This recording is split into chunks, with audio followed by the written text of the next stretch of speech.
Assalamualaikum warahmatullahi wabarakatuh. Selamat berjumpa kembali dengan video pembelajaran fisika.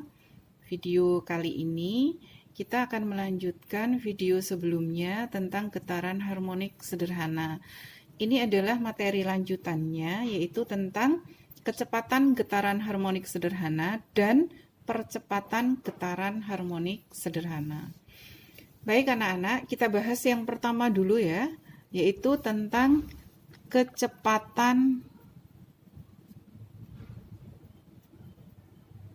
getaran harmonik sederhana. Nah, masih ingat kan?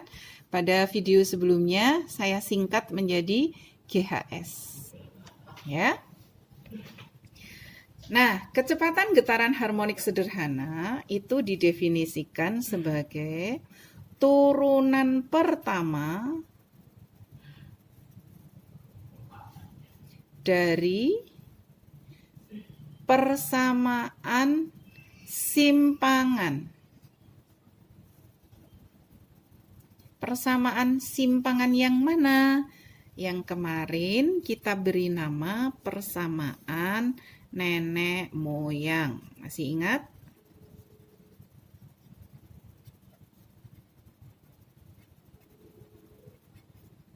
Apa yuk?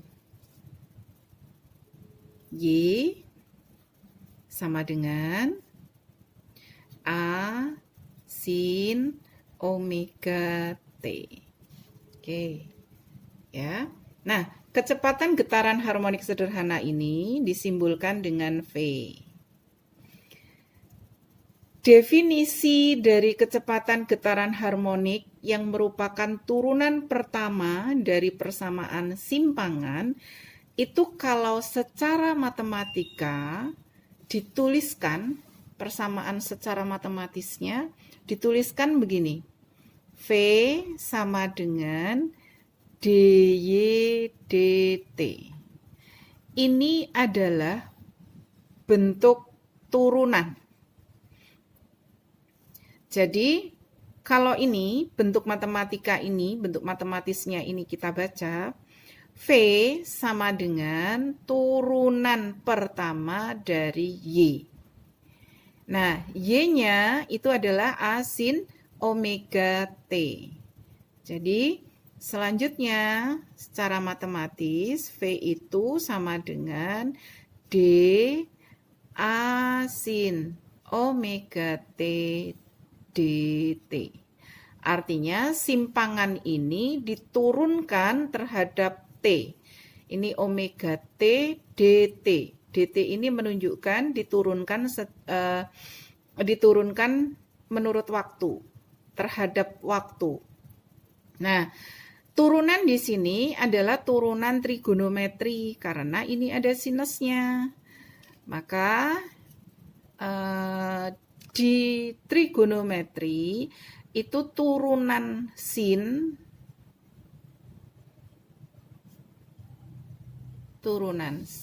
itu adalah cos. Nah, maka A sin omega T ini kalau diturunkan terhadap T jadinya apa? Jadinya V sama dengan, ini kan diturunkan terhadap T. Yang ada T-nya ini berubah. Nah, si omega ini dia sebagai pengali di depan atau sebagai sebentar, maaf. Namanya indeks. Jadi sebagai pengali indeks di depan, maka omeganya diletakkan di depan, tapi di sini juga tetap ada. Sehingga kalau dituliskan V itu sama dengan omega A, sinnya berubah jadi cos, ini ya. Omega A cos omega T. Begini. Ini adalah persamaan kecepatan getaran harmonik. Baik, yang berikutnya adalah tentang percepatan getaran harmonik.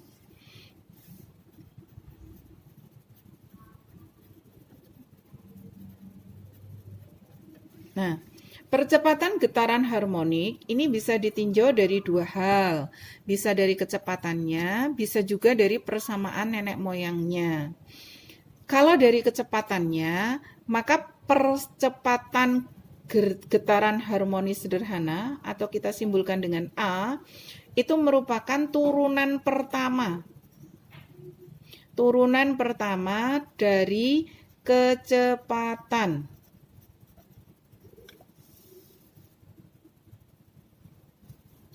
Getaran harmonik sederhana. Atau boleh kalau dari persamaan nenek moyang, maka disebut sebagai turunan kedua dari persamaan simpangan.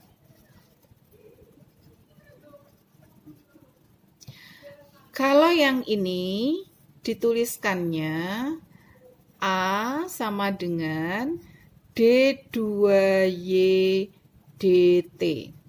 Angka 2 di sini menunjukkan bahwa percepatan itu merupakan turunan kedua. Ini angka 2 ini menunjukkan turunan kedua terhadap waktu. Maka dituliskannya A sama dengan D2Y dt. Gitu ya. Kemudian kalau yang ini A,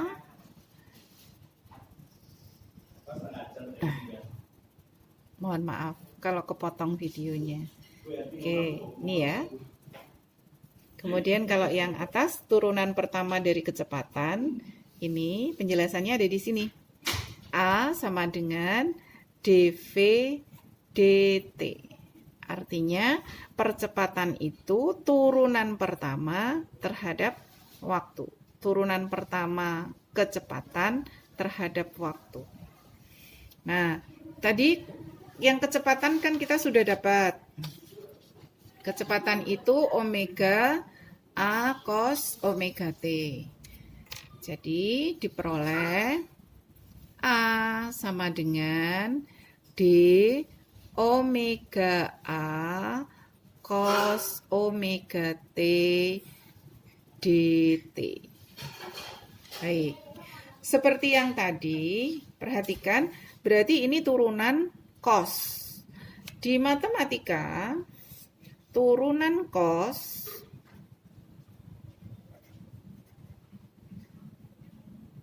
itu adalah min sin. Ada negatifnya. Negatif sin atau min sin, ya. Caranya sama dengan tadi, omega di sini itu sebagai indeks pengali ke depan. Berarti ada dua omega. Omeganya letakkan di depan. Ini omega yang dari sini, A.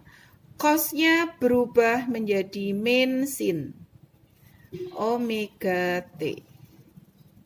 Nah, ini lazimnya ditulis menjadi A sama dengan min omega kuadrat A sin omega T. Ini A. Baik anak-anak, perhatikan persamaan percepatan ini. Ini di sini ada A sin omega T. Saya lingkari dengan warna merah. Apa A sin omega T? Betul, A sin omega T itu adalah Y atau persamaan nenek moyang. Jadi A itu bisa juga kalian tuliskan sama dengan min omega kuadrat Y. Nah, kapan digunakan? Bu, jadi menggunakan yang mana? Yang atas atau yang bawah? Sesuai dengan nanti persoalan yang dihadapkan pada kita. Lebih mudah menggunakan yang bawah atau yang atas. Begitu anak-anak. Nah, kalian perhatikan juga ini. Perhatikan ya, pada saat kalian belajar tentang trigonometri, nilai sinus itu paling kecil 0, paling besar, jadi minimal itu nilainya 0, dan maksimum itu nilainya 1. Nah, ketika percepatannya, ketika sin omega t, saya lingkari menggunakan tinta biru. Ini ketika sin omega t ini maksimum nilainya ya. Jadi bisa positif, bisa negatif. Karena sinus itu ada juga yang nilainya negatif. Maksud di sini maksimum adalah maksimum nilainya, yaitu 1. Kita tidak memperhitungkan plus minusnya. Jadi ketika nilai sin omega t ini 1, ini yang biru 1 ya, perhatikan, maka ini berefek pada nilai percepatannya, ini disebut dengan percepatan maksimum. Jadi ketika sin omega t-nya sama dengan 1 atau bernilai maksimum, maka percepatannya pun disebut percepatan maksimum. Sehingga secara matematis A max itu sama dengan min omega kuadrat A. Nah, demikian anak-anak, mohon maaf ada yang terlewat. Untuk yang kecepatan ini sama ya dengan tadi yang percepatan. Perhatikan di matematika nilai cos itu juga dimulai minimumnya itu dari 0 dan maksimumnya nilainya 1. 1 ini bisa positif, bisa negatif. Nah, sama dengan tadi, jika cos omega t ini bernilai plus minus 1, gitu ya, maka kecepatannya akan mencapai maksimum. Ini Vmax. Secara matematis Vmax dituliskan omega A karena cosnya bernilai 1. Ya, jadi Vmax sama dengan omega A. Perlu saya tambahkan penjelasannya karena di sini plus minus 1, nanti di sini juga bisa plus minus. Tergantung dengan nilai cosinusnya saja. Dia negatif atau positif. Sama dengan yang tadi percepatan ini. Nah, ini juga sama. Nilai sin omega t-nya itu bisa plus, bisa min. Sehingga A-nya di sini min, ini bisa juga plus. Kalau nanti min ketemu min, maka A max-nya menjadi plus. Kalau min ketemu plus, maka A max-nya tetap negatif. Begitu anak-anak, apabila ada penjelasan yang belum kalian pahami, maka kalian bisa mengulang pemutaran videonya pada bagian yang kalian belum bisa pahami. Untuk contoh soalnya, saya bacakan soalnya.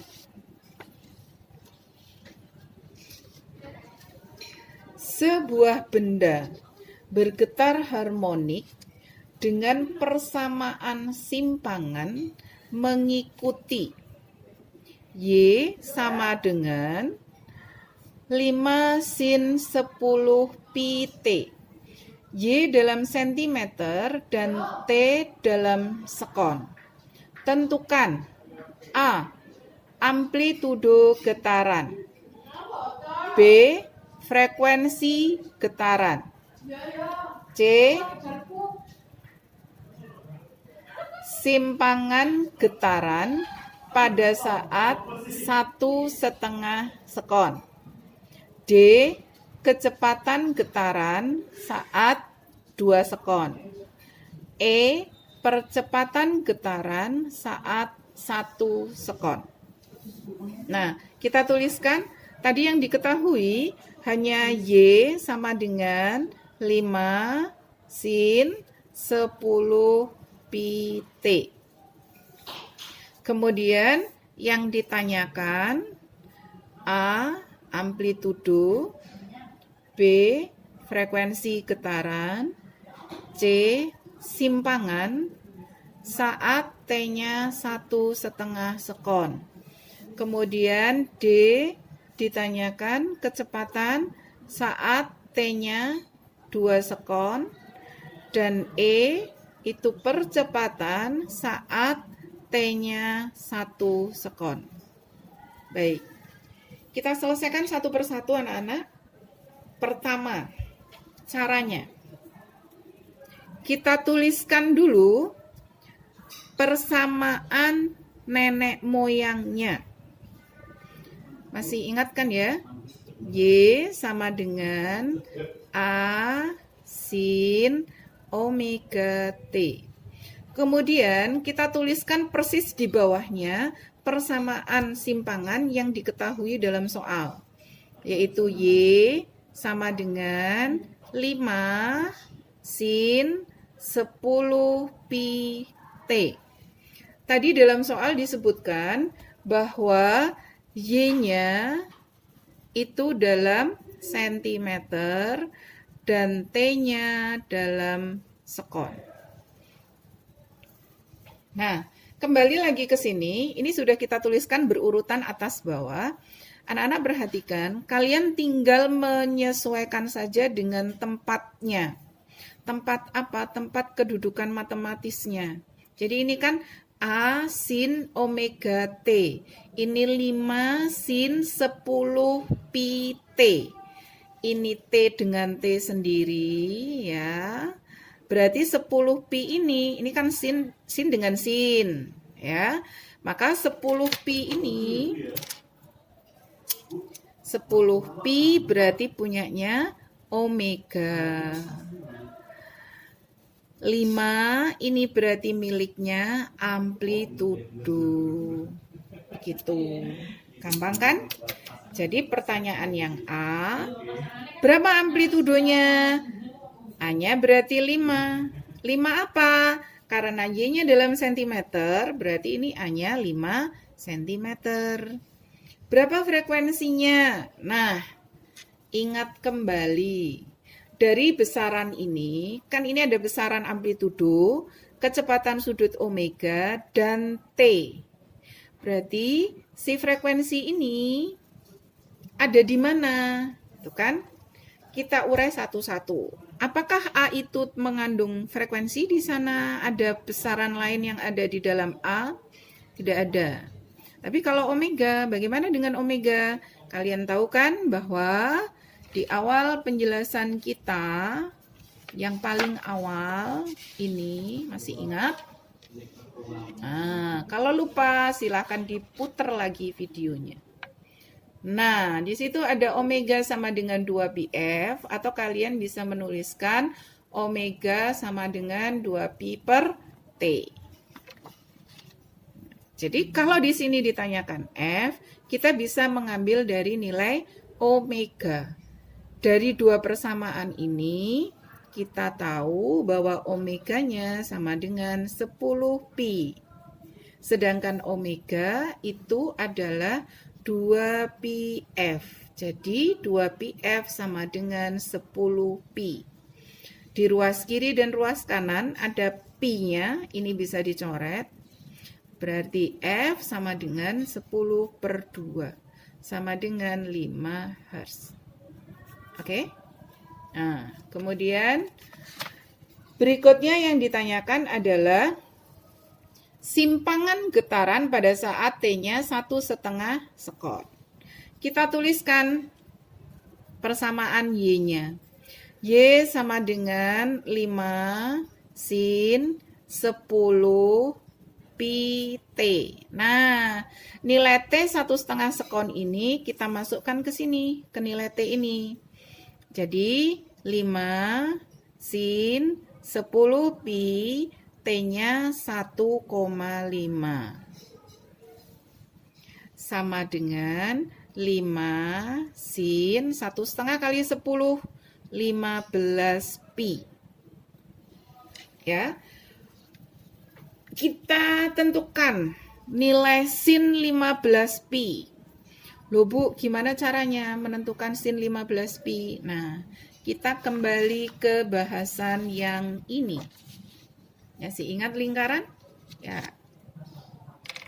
Perhatikan. Tadi kan sudah saya jelaskan pada video sebelumnya ya, bahwa getaran harmonik itu adalah proyeksi gerak melingkar beraturan. Bergerak melingkar dari 0 kembali lagi ke 0. Begitu terus muter bolak-balik. Nah, artinya apa? Satu kali putaran yang ditempuh benda, dia kan akan menempuh sudut 360 derajat. Atau kalau dari 0 ke 8 itu menempuh sudut, kalau dalam pi berarti 2 pi. Nah, setiap 2 pi dia akan kembali ke posisi semula. Kita jejerkan, kita sandingkan. Nah, ya. Ini 15 pi. Padahal setiap berputar satu kali dia menempuh 2 pi. Berarti kalau 15 pi kita bagi dulu, dia akan berapa putaran? Setiap 2 pi kan 1 putaran. Berarti dia menempuh 7 putaran. 7 putaran itu ketemu 14 pi. Nah, setelah dia 7 putaran, dia posisinya kan kembali di awal. 7 putaran itu 14 pi. Dari 15 pi ke 14 pi berarti sisa pi. Maka sama saja 5 sin 15 pi itu hanya dituliskan sisanya saja 5 sin pi. Berarti posisi 15 pi itu berada di 4 di sini. Kan kalau 1 putaran 2 pi, 7 putaran dia kembali ke posisi awal. Pi itu berarti di posisi 4 di sini. Paham ya? Kalau tidak paham, diulang lagi sampai kalian benar-benar memahami. Berikutnya, berarti sama saja dengan 5 sin 180 derajat. Berapa sin 180 derajat? Sin 180 derajat itu sama dengan 0. Jadi, Y di 1,5 sekon ini tadi, ya, Y pada saat 1,5 sekon itu 0, simpangannya 0. Nah, sesuai kan kalau digambar? Maka di angka 4 ini nggak ada simpangan, karena dia berada di titik D. Kalau dari grafik sinusnya, tadi 7 putaran kembali ke 0. Tersisa pi. Pi itu posisinya di 4. Ini 4 ini kalau kita proyeksikan ke koordinat kartesiusnya, dia berada di posisi 4 di posisi D. D ini tidak ada simpangannya. Atau simpangannya sama dengan 0. Cocok kan? Secara hitungan juga Y-nya sama dengan 0. Baik. Kita lanjut yang poin D ya. Untuk yang poin D,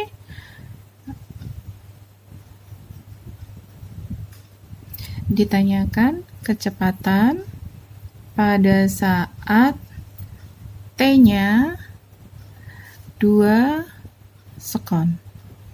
Nah,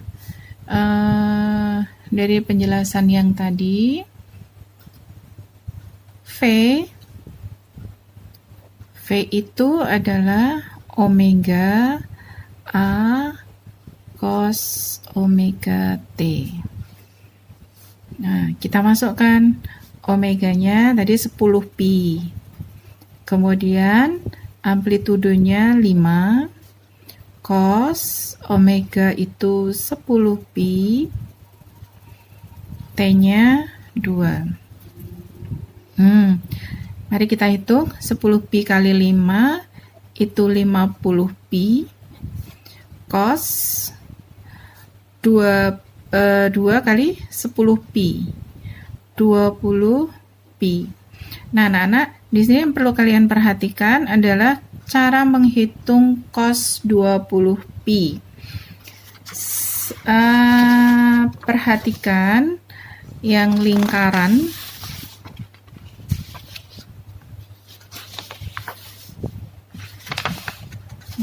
Yang ini. Ya. Nah, perhatikan 20 pi. Kalau benda bergerak melingkar mulai dari 0 kembali lagi ke 0, itu berarti dia menempuh sudut 2 pi. Nah, kalau 20 pi berarti dia melingkar sebanyak 10 kali dan kembali ke titik 0.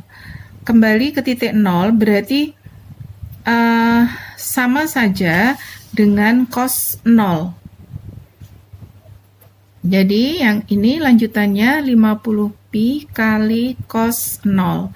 Nah, misalnya kalau dia 21 pi, berarti yang 20 pi kembali ke 0, kemudian masih tersisa 1 pi. 1 pi itu berarti berada di posisi 4.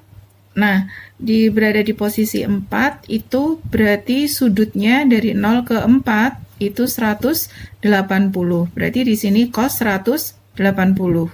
Itu contoh kalau 21 pi. Nah, karena di sini 20 pi kembali lagi ke posisi semula, berarti sama saja dengan cos 0. Nah, cos 0 dalam trigonometri itu nilainya 1. Sehingga kecepatan pada saat 2 sekon itu adalah 50 pi meter per sekon. Baik, kemudian kita lanjutkan ke yang poin E. Yang poin E. Poin E itu menanyakan percepatan pada saat T-nya